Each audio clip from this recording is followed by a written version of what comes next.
Hi hello everyone, सेवार हो। आज चाहिँ म चाहिँ यो हल्दी अर्ग्यानिक बेसार चाहिँ पिसेर चाहिँ यहाँनिर चाल्नु लागि रेडी राखिरहेछु।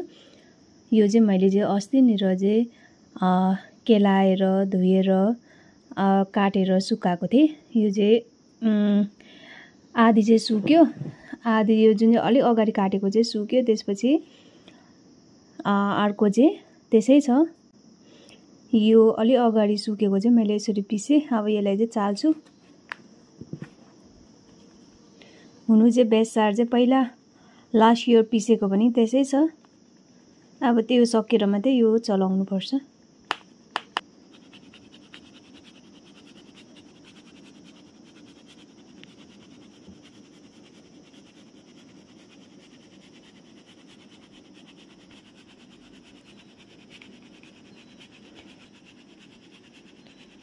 बेसार चाहिँ हुनु चाहिँ बारीमा चाहिँ अझै पुरा छ कि, तर यति मात्रै पिसेको।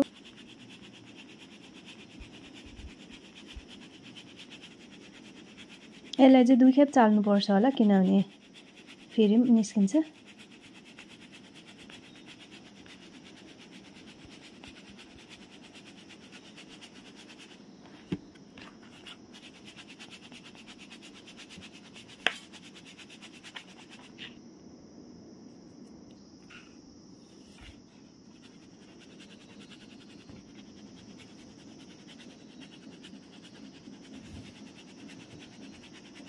मैले चाहिँ चालिसकेँ, यति निस्क्यो।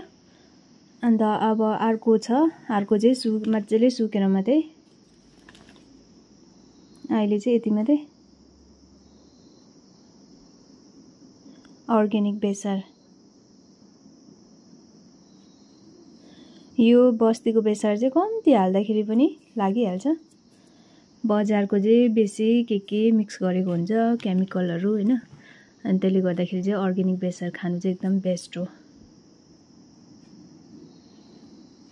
यति हर्लिक्सको 1 बाटा भयो। पहिलाको पनि यस्तो हर्लिक्सकै 1 बाटा चाहिँ त्यसै छ। त्यो सकेर मात्रै यो चलाउनु पर्छ होला। यो बेसार चाहिँ बिग्रिँदैन वर्षसम्म पनि। अनि बजारको चाहिँ कहिले पनि किनेर चाहिँ खाँदैनौँ न बेसार चाहिँ, बरु एमडिएच त्यो चिल्ली पाउडर चाहिँ खान्छौँ। तर यो चाहिँ अर्ग्यानिक नै खान्छौँ।